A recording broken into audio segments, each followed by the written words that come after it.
नमस्कार, आप लाइव बिहार देख रहे हैं। मैं हूं राज मोहन तिवारी। एक बार फिर से आप सभी का स्वागत है हमारे खास प्रोग्राम खबरों से खबरदार में। देखिए, बिहार में 4 सीटों का उपचुनाव संपन्न हुआ और आज शीतकालीन सत्र का पहला दिन था। 3 नवनिर्वाचित सदस्यों ने शपथ भी लिया। तरारी के नए विधायक विशाल प्रशांत आज नहीं पहुंचे, कल वो अपना शपथ ग्रहण करेंगे। लेकिन अब सबकी नज़र बिहार में जो तिरहुत का स्नातक का एमएलसी चुनाव है या कहिए उपचुनाव है, उस पर टिक गई है, क्योंकि वहां भी मुकाबला जो है वो बेहद कड़ा देखने को मिल रहा है। लेकिन उपचुनाव में 4 सीटों पर आईएनडीआईए गठबंधन की हार क्या 25 के आम चुनाव में तेजस्वी के सामने एक बड़ा बाधा बनकर खड़ी हो गई है? क्या तेजस्वी का जो सपना है सीएम की कुर्सी पर बैठने का, उस पर अब ग्रहण लग गया है? तेजस्वी को और क्या करना होगा? कौन से करिश्मे तेजस्वी को सीएम बना सकते हैं? और एमएलसी का जो उपचुनाव है उसमें किस तरीके के रिजल्ट आ सकते हैं और वो रिजल्ट क्या प्रभाव छोड़ेंगे, इस पर हम चर्चा करेंगे। वरिष्ठ पत्रकार प्रवीण बागी हमारे साथ हैं। सबसे पहले तो जो रिजल्ट आया है, तेजस्वी यादव ने जो बातें कही हैं, उसको आप कैसे देख रहे हैं? तेजस्वी यादव ने कोई बहुत आक्रामक प्रतिक्रिया इस पर नहीं दी है। उन्होंने कहा कि हम लोग देखेंगे, समीक्षा करेंगे कि क्यों ऐसा हुआ, अनुकूल स्थिति थी फिर भी हम लोग चुनाव हारे। ये शुक्र है कि उन्होंने ईवीएम पर इस बार ठीकरा नहीं फोड़ा। कांग्रेस ने भी महाराष्ट्र की हार के लिए ईवीएम को जिम्मेवार नहीं ठहराया। ये लोगों को लगा होगा कि ये हर बारी हम लोग यही इशू उठाते हैं तो हंसी उड़ रही है इससे, तो इसलिए उन्होंने ईवीएम को लगता है छोड़ दिया है, बकस दिया, इसको कहना चाहिए कि बकस दिया है। ये हार देखिए पहले से दिख रही थी। जैसे बेलागंज में तो एकदम साफ साफ नज़र आ रहा था कि सुरेंद्र यादव का किला ढहने वाला है। अब राजद को नज़र नहीं आए तो अलग बात है, मगर वहाँ इतनी प्रतिक्रिया थी लोगों के मन में उसके खिलाफ, राजद उम्मीदवार के खिलाफ, कि वो जीत जाता तब आश्चर्य की बात होती। उसी तरह तरारी में भी वही स्थिति थी, रामगढ़ में भी वही स्थिति थी, और इमामगंज में भी तो लग रहा था कि माझी जी निकल जाएंगे, क्योंकि जिस घर में 2-2 मंत्री हैं वहाँ चुनाव हार जाए तो आश्चर्य है। और उनकी पहले से उस क्षेत्र में एक जाना माना फेस था।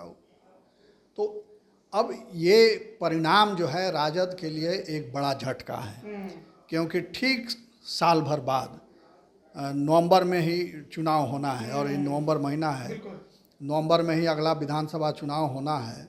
तो अब इनके पास समय नहीं है और सब चीज़ें दुरुस्त करनी है, जो जो गड़बड़ियाँ हुई हैं या हो रही हैं पार्टी में। सबसे पहले तो जब तेजस्वी आए थे राजनीति में, तब उन्होंने पार्टी की इमेज बदलने की प्रक्रिया शुरू की थी। आपको याद होगा कि पहले चुनाव में उन्होंने अपने माता पिता की तस्वीर भी हटा दी थी पोस्टर से, कहीं उनका सभाओं तक में उनका जिक्र नहीं करते थे, बल्कि कई जगह तो उन्होंने माफ़ी भी मांगी थी कि कुछ गलतियां हुई होंगी तो उसके लिए हम क्षमा चाहते हैं। मगर फिर पता नहीं क्या उनके मन में आया कि फिर वो वापस लौट आए और फिर माता पिता को आगे बढ़ा के उनके नाम पर अब वोट मांगते हैं। तो ये एक जनता को ये स्वीकार नहीं है। जो इमेज बदलती हुई दिख रही थी राजद की, वो फिर से वो पुराने ढर्रे पर पार्टी लौटती हुई दिख रही है, तो जनता की उससे प्रतिक्रिया होती है। 2020 में जब बैनर पोस्टर से तस्वीर हटाया लालू यादव का, तो बिहार की सबसे बड़ी पार्टी बनी। बिल्कुल, क्योंकि ज़्यादा दिन नहीं हुए, 5 तक उनका शासन था, 2005 तक। तो उस समय के जो लोग हैं या जो कथा कहानी खिस्से मुंह से या इधर उधर पत्र पत्रिकाओं में छपते रहते हैं, पुराने लोग चर्चा करते हैं, तो उससे लोगों की रूह कांप जाती है, सिहरन होता है कि क्या स्थिति थी बिहार में। आप याद कीजिए कि सड़कें कितनी ख़राब थी उस दौर में, और जगह जगह एनएच पर बोर्ड लगा रहता था कि यह भारत सरकार की सड़क है, यानी बिहार सरकार की जिम्मेवारी नहीं है इसके लिए, ये बतलाने की कोशिश होती थी। विधि व्यवस्था तो ऐसी थी कि रोज़ बिहार सुर्खियों में रहता था, रोज़ कोई ना कोई बड़ी घटना, मैसेकर, नरसंहार का पूरा मध्य बिहार का क्षेत्र जो है, नरसंहार वहाँ अक्सर होते रहते थे। तो ये लोग अब नहीं चाहते हैं कि वो दिन फिर आप लौटे। ये कह रहे हैं कि लालू यादव को फिर से एक्शन में लेकर आए तेजस्वी, ये बड़ी गलती हुई, ये एक गलत निर्णय हुआ, गलत निर्णय है। गलत निर्णय हुआ। और तेजस्वी अगर जिस ढंग से शुरू किया था उन्होंने अपनी गतिविधि, उसी रास्ते पर आगे चलते तो आज कुछ और स्थिति होती। मगर तेजस्वी फिर उसी पुराने ढर्रे पर लौट गए और पार्टी को भी वो नियंत्रित नहीं रख सके। अभी भी आप देख लीजिए कि राजद में कैसे कैसे लोग आ रहे हैं, किस तरह से उनका व्यवहार रहता है लोगों के साथ। और सबसे बड़ी बात कि अपने पिता का जो सबसे बड़ा गुण था, जनता से सीधा कनेक्शन, वो ये नहीं जोड़ पाए। और वो बंद रहने वाले जीव बन गया। जबकि लालू मुख्यमंत्री भी थे, तब भी उनका दरवाज़ा कभी बंद नहीं हुआ, मुख्यमंत्री निवास का दरवाज़ा। कोई भी आदमी धड़ल्ले से वहाँ भीतर तक चला जाता था और वो बैठे वहाँ मिलते थे, बातचीत करते थे, लोगों से मिलते जुलते थे। तेजस्वी के लिए ये हाल के समय में जो तेजस्वी यादव कई बार विपदाओं में नदारद रहे, यहाँ तक कि पिछले बार जो मानसून सत्र हुआ उसमें भी नदारद रहे, क्या ये भी एक वजह रही कि लगा कि तेजस्वी यादव उतने ज़्यादा सक्रिय नहीं है? कई बार नहीं, हर बार वो कहीं नज़र नहीं आए। जब बिहार को ज़रूरत थी, बिहार की जनता दुखी थी, त्राहिमाम लोग कर रहे थे, उस समय कोई उनका आंसू पोंछने वाला नहीं था विपक्ष की ओर से। और ये उस विरासत का दावा करते हैं, कर्पूरी ठाकुर की विरासत का, कि हम कर्पूरी ठाकुर के सिद्धांतों पर चलने वाले लोग हैं। मगर कर्पूरी ठाकुर वो नेता थे कि बिहार में कहीं भी घटना होती थी तो पुलिस से पहले सूचना उनके पास पहुंचती थी और अधिकारियों से पहुंचने के पहले वो वहाँ घटनास्थल पर मौजूद रहते थे और वो ब्रीफ किया करते थे अधिकारियों को, वो क्या घटना हुई, कैसे घटना हुई। तो वो गुण बिल्कुल नहीं है इनमें। मतलब विपदाओं में तो छोड़ दीजिए, वोट देने तक नहीं आए। एक बार तो ये भी स्थिति हुई कि चुनाव था लोकसभा का और ये दिल्ली में थे और शाम तक लोगों को उम्मीद थी कि आएंगे, मगर वोट देने भी नहीं आए। विधानसभा के सत्र से अक्सर गायब रहते हैं। तो ये एक जिम्मेवार राजनेता के गुण नहीं हो सकते। तो जनता चाहती है कि जिम्मेवार हो, हमारा जो प्रतिनिधि हो, हमारा जो अगुवा हो, वो जिम्मेवारी के साथ खड़ा रहे, हमारे सुख दुख में आंसू पोंछे, हमारे घर आए। वो लैकिंग है। लालू प्रसाद में भी ये गुण था। लालू प्रसाद भी जाया करते थे, हर घटनास्थल पर पहुंचने वाले नेता होते थे वो। मगर पता नहीं क्यों तेजस्वी बचते हैं। बेलागंज में पिता की जगह बेटे को टिकट, रामगढ़ में भाई की जगह छोटे भाई को टिकट दिया गया। क्या अब जनता जो आरजेडी के वोटर हैं, उन्होंने भी इस बात को समझ लिया है कि केवल बाप बेटे और एक परिवार में राजनीति करेंगे तो हम भी उनके साथ नहीं रहने वाले? ये कोई सर्वमान्य फार्मूला नहीं हो सकता, क्योंकि जहां राजद के यानी आरजेडी के परिवारवाद को जनता ने नकारा, वहीं एनडीए के परिवारवाद को एक्सेप्ट कर लिया, स्वीकार किया। जीतन राम मांझी की बहू जीत गई, सुनील पांडे के पुत्र जीत गए। तो ये बड़ा इशू नहीं है। मगर ये जरूर है कि कार्यकर्ता जो लगा हुआ है, तन मन धन से आपके साथ समर्पित है, उसके मन में इच्छा होती है कि कभी हमको भी मौका मिले। और उसकी इस इच्छा को भड़काने का काम किया प्रशांत किशोर ने। प्रशांत किशोर ने जो पदयात्रा की बिहार में, तो उन्होंने इस मुद्दे को बहुत जोर शोर और प्रभावी तरीके से उठाया। उन्होंने कहा कि भाई इनसे कोई काबिल यादव में नौजवान नहीं है। 9वीं पास हर सभा में वो इसका जिक्र करते रहे। तो इससे लोगों में प्रतिक्रिया हुई। पढ़े लिखे जो एमवाई समीकरण पर भी ये कहे कि सिर्फ मुसलमानों को वोट बैंक के रूप में यूज किया जा रहा है। तो ये लोगों की समझ में आया। जब बार बार आप कोई बात आंकड़ों के साथ, तथ्यों के साथ रखते हैं तो उसका असर होता है, और वो असर दिखा इस उपचुनाव में। तेजस्वी के राह में बड़े रोड़े बन गए, बड़े रोड़े। और अभी तो ये शुरुआत है उनकी, पहला चुनाव है। अभी अगले साल जो चुनाव होगा उसमें देखिए उनका और बड़ा खेल होगा और ज़्यादा वो प्रभाव छोड़ेंगे। कह रहे हैं कि प्रभाव नहीं छोड़ पाए प्रशांत। प्रभाव कैसे नहीं? जो प्रभाव वो उनका उम्मीदवार नहीं रहता तो आप देख लीजिए एनडीए जीतता क्या सभी सीटों पर। तब तो उन्होंने एक तो कि उन्होंने जो वोट लिया वो तो हर वर्ग का वोट था, उसमें आरजेडी का वोट भी था। और दूसरे कि उन्होंने उनके समर्थक वर्ग में बिखराव पैदा किया। तो ये दोनों वजहें भी एनडीए की जीत की वजह बनी है। तो इसलिए उनका असर पड़ेगा। वो सीटें भले कम जीतें बेसी जीतें ये अलग बात है, मगर वोटों का बिखराव तो वो करा देंगे और उसका ज़्यादा घाटा होगा राजद को। तो तेजस्वी यादव के लिए अब क्या है वो पद, मतलब जिस पद पर वो चले, जिस पद चिन्हों पर वो आगे बढ़े, कि जो भावी सीएम के तौर पर उन्हें उनके कार्यकर्ता समर्थक देख रहे हैं, जो सपना उन्होंने या उनके परिवार ने देख रखा है वो पूरा हो, क्योंकि अगर इसी तरह के रिजल्ट आते रहे तो फिर 25 के चुनाव में तो लोगों के मन में बैठ जाएगा कि राजद सत्ता से फिर बाहर रहने वाली है। 25 का चुनाव बहुत महत्वपूर्ण है इस दृष्टि से, राजद के भविष्य के लिए, तेजस्वी के नेतृत्व के लिए। अगर 25 का चुनाव भी ये हार जाते हैं तो उनके नेतृत्व पर पार्टी के अंदर से सवाल उठने लगेंगे और फिर पार्टी में बिखराव भी हो सकता है। तो और इससे बचने का एक ही उपाय है कि तेजस्वी को अपना पूरा फॉर्मेट चेंज करना पड़ेगा, अपनी कार्य प्रणाली बदलनी पड़ेगी, लोगों से घुलना मिलना पड़ेगा, दरवाजे खोलने पड़ेंगे, पद यात्रा करना पड़ेगा, घूमना पड़ेगा। इन्होंने तो कई यात्राएं भी शुरू की और सब बीच ही में बंद हो गई, और यात्रा में भी जाते थे तो गाड़ी से गए सभा करके चले आए, तो वो कैसी यात्रा भाई। तो ये सब चीज़ें बदलनी पड़ेंगी, फिर पुराने उसमें लौटना पड़ेगा। है जो 2020 के चुनाव से ही लगातार साथ दिखाई देते हैं संजय यादव, अब तो राज्यसभा के भी सदस्य बन गए हैं। क्या वो जो रणनीति बना रहे हैं आपको लगता है कि कारगर रणनीति है 25 के लिए? उनका असर ये है कि तेजस्वी बोलने में माहिर हो गए हैं, अच्छा प्रभावशाली वक्ता हो गए हैं वो, और इसके पीछे लोग बताते हैं कि संजय यादव की ब्रीफिंग रहती है, वो इशू बताते हैं, उस पर वर्क होता है और फिर तब वो भाषण करते हैं। तो ये तो है कि विधानसभा में भी उनका परफॉर्मेंस जब वो मौजूद रहते हैं तो अच्छा रहता है। विधानसभा में भी जो कई बार तो उन्होंने नीतीश कुमार को डिमोरलाइज कर दिया विधानसभा में अपने भाषण से।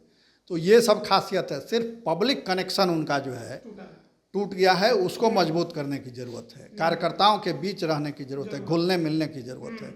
ये अगर वो कर लेते हैं और जो राजद की जो बैड एलिमेंट्स की छवि बन गई है उस छवि से छुटकारा पा लेते हैं, तब उनके लिए मार्ग खुला हुआ है। ये उपचुनाव के रिजल्ट जो है क्या सचमुच सेमीफाइनल के तौर पर देखे जाने चाहिए? क्योंकि माई समीकरण पर दावा आरजेडी का रहा है, क्या सचमुच वो माई समीकरण पूरी तरह से टूट गया है? नहीं, पूरी तरह से तो नहीं टूटा है, मगर जनता के मूड का एक मोटा मोटी अंदाजा तो मिलता है इससे। उपचुनाव में जनता जो है वो थोड़ा नेताओं को सबक सिखाने के लिए भी उस हिसाब से वोटिंग कर देती है। तो सबक सिखाना होता तो सरकार को सबक सिखाती, विपक्ष को क्या सबक सिखाएगी? लंबे लंबे अरसे से जो नेता सब विधायक बन के बैठे थे उनको सबक सिखाया गया। हाँ, उनको तो कई जगह तो नए लोग खड़े हुए, वो भी हार गए। तो इसलिए वो इशू नहीं है, इशू ये है कि जनता का मिजाज जो है वो बदला हुआ दिख रहा है। तो अब वही सुरेंद्र यादव जीत गए लोकसभा में, मगर उनके पुत्र हार गए वहाँ। अभी कितने दिन हुए चुनाव हुए लोकसभा का। तो ये जनता के मिजाज में परिवर्तन है, और ऐसा नहीं है कि अब सब कुछ खत्म हो गया। अभी भी चाहें तो गेंद अपने पाले में कर सकते हैं तेजस्वी, और तेजस्वी में वो क्षमता भी है, वो क्षमता है, वो कर सकते हैं, मगर वो करना चाहें तब ये बड़ा सवाल है। विदेश का यात्रा थोड़ा रोक कर बिहार की यात्रा पर ज्यादा ध्यान देना होगा। बिल्कुल। अच्छा, अभी बिहार में एक सीट पर उपचुनाव तिरहुत स्नातक निर्वाचन क्षेत्र के लिए 5 दिसंबर को वोटिंग होगी, और यहाँ भी मामला जो है वो चतुष्कोणीय बनता दिखाई दे रहा है। जनसुराज ने यहाँ भी कैंडिडेट दे दिया है, आरजेडी से गोपी किशन मैदान में हैं, और अभिषेक झा जनता दल यूनाइटेड के कैंडिडेट हैं। लेकिन लोजपा रामविलास छोड़कर आए राकेश रोशन, वो कहा जा रहा है कि जबरदस्त फाइट में है।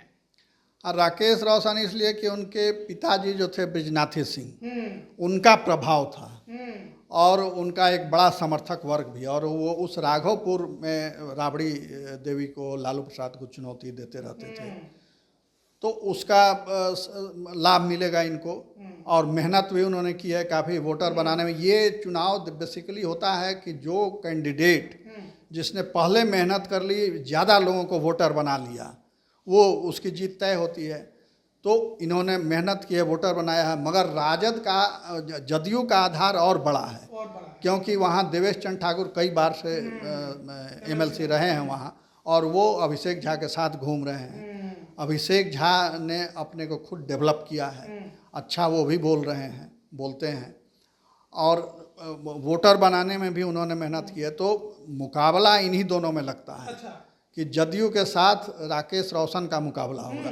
राजद भी फाइट में आने की कोशिश कर रही है और दूसरे लोग भी कोशिश कर रहे हैं। गौतम जनसुराज वाले। हाँ, जनसुराज वाले, तो जनसुराज वाले ने भी काफ़ी मेहनत की है, मगर जो आमने सामने की लड़ाई हमको लगती है कि वहाँ होगी राकेश रोशन और अभिषेक झा। ये एमएलसी उपचुनाव का जो रिजल्ट है वो कितना ज़्यादा प्रभाव छोड़ेगा आने वाले वक्त में, क्योंकि 4 सीटों के विधानसभा चुनाव में आप हारे हैं INDIA गठबंधन, और अगर ये बाई इलेक्शन जो है एमएलसी का ये भी हार गए तो फिर ये कितनी बड़ा झटका होगा। इसका प्रभाव देखिए ज़्यादा नहीं पड़ता, क्योंकि इसमें जनता की दिलचस्पी बहुत कम होती है, नगण्य होती है।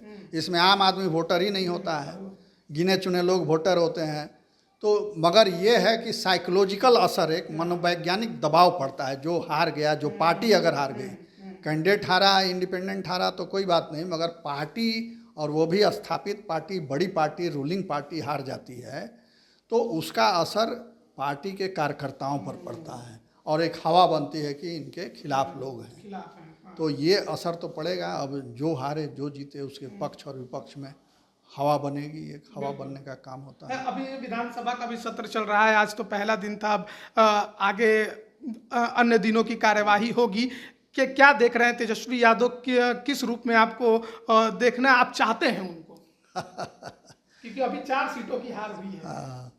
तेजस्वी यादव के पास देखिए जीतने के लिए सारा मैदान पड़ा हुआ है, मगर वो आगे तो बढ़ें और बोलते अच्छा हैं। विधानसभा में वो प्रभावित कर सकते हैं। सरकार के खिलाफ इतने सारे मामले हैं कि वो पानी पानी कर सकते हैं सदन में। बुलेटिन तो जारी करते ही। हाँ, मगर वो बोले करें और सदन में बैठें, दम साध के सुने, तब। तो आज तो बहुत थोड़ी देर के लिए सदन की कार्रवाई चली होगी, तो इसलिए आज का कोई महत्व नहीं। मगर बाकी का एक तो 4-5 दिन का सदन ही है, तो अब इसमें चाहें तो अपनी छाप छोड़ सकते हैं, मगर उसके लिए हल्ला हंगामा नहीं करना पड़ेगा। अगर हल्ला हंगामा किए, बेल में गए, नारेबाजी करते हुए वॉकआउट कर गए, तो ये सरकार को आप वॉक ओवर दे रहे हैं, उसके लिए मैदान खुला छोड़ दे रहे हैं। सरकार अपना काम करा लेगी और राजद के खिलाफ तरह तरह के बयान वहाँ सदन में दिए जाएंगे। आप वहाँ मौजूद नहीं है, कोई प्रतिकार करने वाला नहीं है, तो एक तरफा वो मैच हो जाएगा। हल्ला करने से ज़्यादा जरूरी है कि सवाल पूछें और प्रहार करें सरकार पर। तो वो डेवलप करना पड़ेगा कि राजद के अंदर भी वैसे लोग हों जो बारीकी से सवाल पूछें और वहाँ मंत्री को कटघरे में खड़ा कर दें। तो यहाँ उल्टा होता है। मैं तो देखता हूँ कि NDA में कई ऐसे विधायक हैं जो मंत्री को कटघरे में खड़ा कर देते हैं। अंत में अध्यक्ष को आना पड़ता है मंत्री के रेस्क्यू में कि अच्छा ये स्थगित किया जाता है, बाद में जवाब होगा या हो गया, ऐसा कह के मामले को टाला जाता है, जबकि ये विपक्ष का काम है।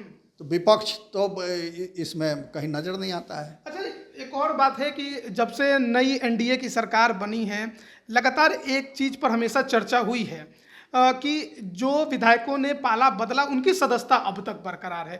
आप इसको देख रहे हैं, क्या ये लोकतंत्र के रूप में सही है? ये तो देखिए मनमानी है। लोकतंत्र के नाम पर ये धब्बा है और ये कानून बना है और वो कानून सत्तारूढ़ दल के नियंत्रण में रहता है। वो सब कुछ अध्यक्ष की मर्जी पर है और कोर्ट भी इसमें इंटरफेयर नहीं करता है। कोर्ट तभी इंटरफेयर करेगा जब अध्यक्ष कोई फैसला दे दें, तब आप कोर्ट में जा सकते हैं। अध्यक्ष जब तक चाहें उसको दबाए रखें, आप कोर्ट में नहीं जा सकते हैं। तो ये एक तरह से सत्ता पक्ष के लिए वॉकओवर की स्थिति रहती है इसमें। तो ये बेमानी हो गया है। दल बदल नियंत्रण कानून जो है ये अप्रासंगिक और बेमानी हो गया है। हाँ, बहुत बहुत धन्यवाद आपका। तो देखिए, आज हम चर्चा कर रहे थे जिस तरीके से बिहार में 4 सीटों का उपचुनाव जो हुआ था उसका रिजल्ट आया है और तेजस्वी यादव के सामने कितनी बड़ी चुनौती है और तेजस्वी यादव से कहां कहां कमियां रह जा रही हैं। MLC का जो 1 सीट पर तिरहुत का उपचुनाव है उस पर भी हमने चर्चा की और जो शीतकालीन सत्र चल रहा है उस पर भी चर्चा की। आप इस पर क्या राय रखते हैं, कमेंट करके ज़रूर बताएं। आप सभी का बहुत बहुत धन्यवाद।